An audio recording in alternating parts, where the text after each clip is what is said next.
Olá, eu sou a professora Mônica e na aula de ciências de hoje nós vamos falar sobre o sistema genital feminino, dando continuidade ao assunto da nossa aula passada, que falávamos sobre o sistema reprodutor humano.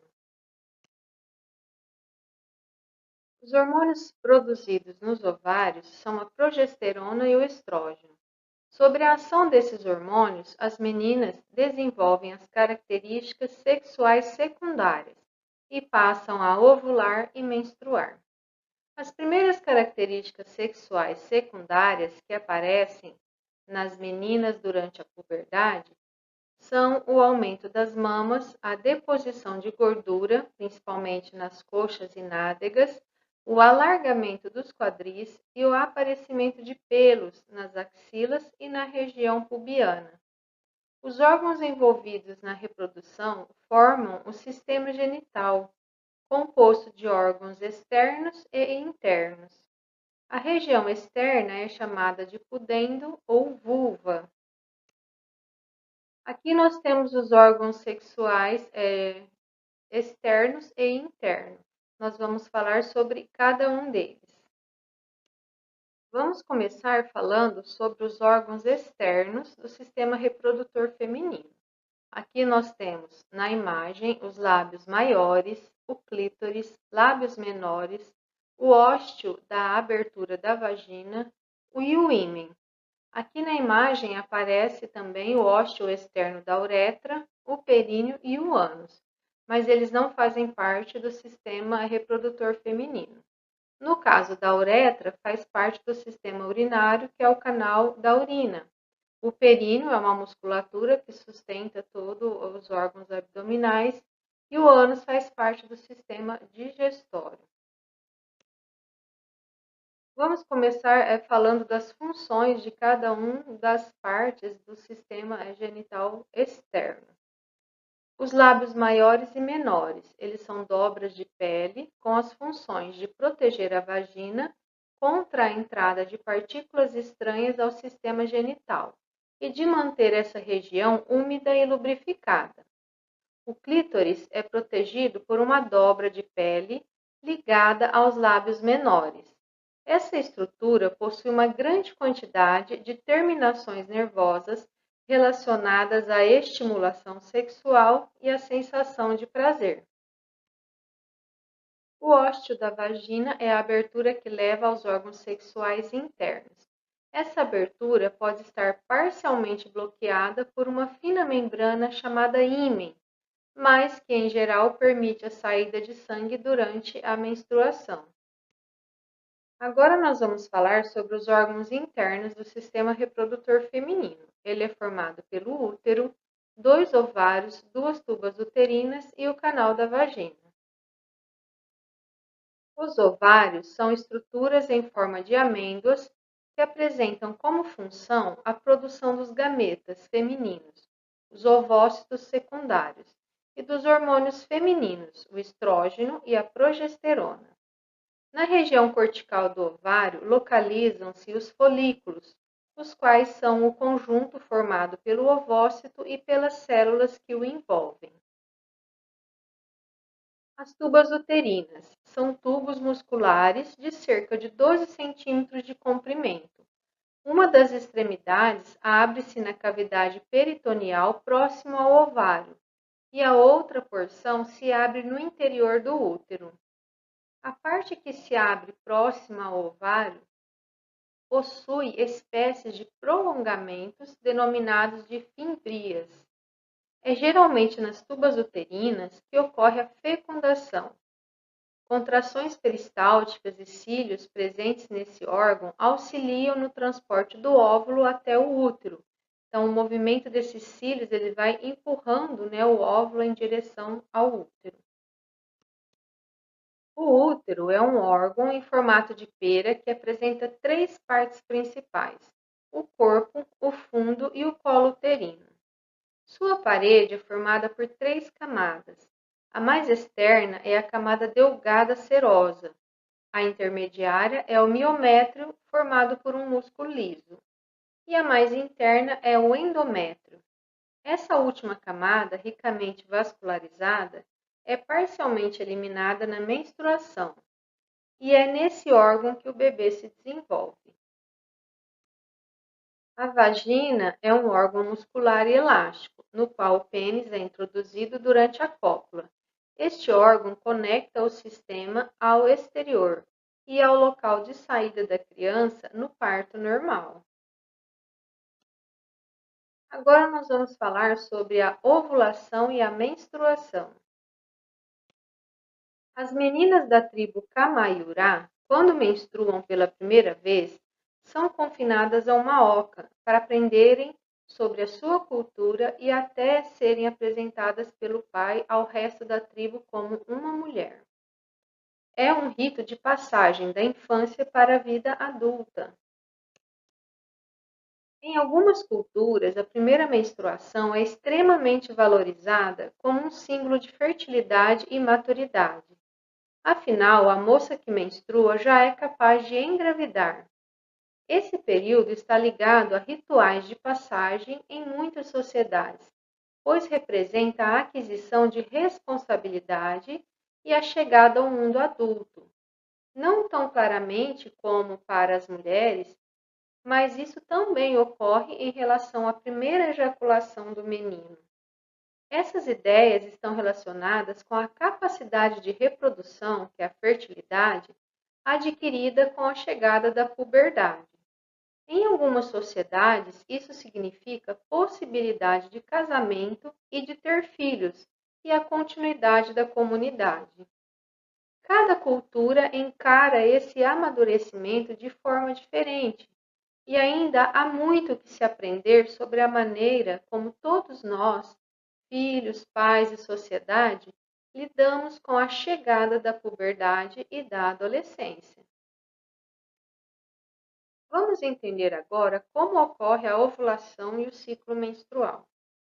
A formação dos óvulos no ovário começa quando a menina ainda é apenas um embrião. Por volta do terceiro mês de gestação, os ovários do embrião já começam a produzir óvulos, que permanecem em um estágio inicial de desenvolvimento que só será finalizado na puberdade. Ao nascer, a menina já tem cerca de 500 mil óvulos, mas a metade deles é perdida até a puberdade. No ovário, cada um dos óvulos é envolto por uma camada de células chamada folículo. Observando a imagem aqui ao lado, nós podemos perceber que o óvulo ele está aqui no seu folículo primário, ele vai se desenvolvendo, amadurecendo, até chegar no momento em que ele será liberado, que a gente chama de ovulação. Com a liberação dos hormônios sexuais da hipófise, marcando o início da puberdade, começa a liberação de um óvulo, ovulação, a cada período, que pode variar de 24 a 35 dias. Dependendo de alguns fatores, como alimentação, atividade física, estado emocional e problemas hormonais, esse período chamado ciclo menstrual pode sofrer alterações. Cada ciclo se inicia no primeiro dia do sangramento, que é a menstruação propriamente dita. Para nossos estudos, consideraremos a duração média do ciclo menstrual como de 28 dias. Aqui na imagem ao lado, nós temos um ciclo de 28 dias. Então, os 5 primeiros dias correspondem à menstruação, depois aí nós temos um período em que o folículo vai amadurecer o óvulo, e no 14º dia a gente tem como o dia da ovulação. Mas o período fértil é considerado 3 dias antes do 14º dia, de 2 a 3 dias depois também, que é o período em que pode ocorrer a ovulação. Os órgãos e os hormônios envolvidos no ciclo menstrual. Os hormônios liberados pela hipófise, regulados pela ação do hipotálamo, coordenam o amadurecimento do corpo da menina. Mas não é só isso. O ciclo menstrual ele é o resultado da ação conjunta e ordenada de 4 regiões diferentes. O hipotálamo, que fica lá no encéfalo, a hipófise, que fica também no encéfalo, uma glândula que fica abaixo do cérebro, o ovário, que está no sistema reprodutor feminino, e o útero. O hipotálamo estimula a hipófise por meio de um hormônio chamado hormônio liberador de gonadotrofina, que é o GnRH. Esta, por sua vez, libera dois hormônios, o hormônio folículo estimulante, o FSH, e o hormônio luteinizante, LH. Esses hormônios agem sobre os ovários de duas maneiras. Estimulam o amadurecimento de alguns óvulos e estimulam a produção do hormônio estrógeno pelos folículos desses óvulos. Aqui na imagem ao lado, nós temos aqui num gráfico, a produção de estrógeno e de progesterona. Quando a produção de estrógeno está alta, a de progesterona está baixa e vice-versa. São hormônios que atuam em momentos diferentes. A camada mais externa do útero é chamada endométrio, e é nela que o embrião se fixará se houver fecundação de um óvulo por um espermatozoide. Para isso, ela precisa ser ricamente irrigada com sangue. O estrógeno produzido pelas células do folículo estimula o espessamento do endométrio. Esse processo se mantém até aproximadamente a metade do ciclo, por volta de 14 dias. Então, um grande aumento na quantidade de LH altera a função dos ovários também de duas maneiras. Estimula a liberação do óvulo maduro na tuba uterina e estimula a transformação do folículo em corpo lúteo, que passa a produzir outro hormônio, a progesterona. Aqui na imagem ao lado, vocês podem observar todas essas etapas de transformação e amadurecimento do óvulo. Quando o óvulo é liberado aqui na ovulação, depois que ele é liberado, o folículo que sobrou, ele se transforma dentro do útero em um corpo lúteo, que começa então a produzir o outro hormônio, que é a progesterona. A ação da progesterona no útero é estabilizar o endométrio, mantendo o útero pronto para receber um eventual embrião. O óvulo maduro é então conduzido em direção ao útero por movimentos involuntários dos músculos da própria tuba e pelo batimento de cílios existentes na parede interna das tubas uterinas. Se em 3 dias não ocorrer a fecundação, que é o encontro com o espermatozoide, essa célula se degenerará. O período em que o óvulo maduro pode ser fecundado é chamado de período fértil. Aqui nós temos o ciclo e a produção dos hormônios, e o amadurecimento do óvulo. Então, aqui no primeiro dia até o 14º dia, nós temos aí o amadurecimento de um folículo primário até que ele fique maduro e seja liberado aqui no 14º dia. Após a sua liberação, o folículo dentro do útero começa a produzir o hormônio progesterona, ele se transforma aí, no caso, o folículo em corpo lúteo, e existe uma nova fase do endométrio. Se você observar o endométrio aqui no comecinho, no número 1, nós temos a menstruação. Então, o endométrio, que é a camada interna do útero, ela regrediu, porque ela está descamando.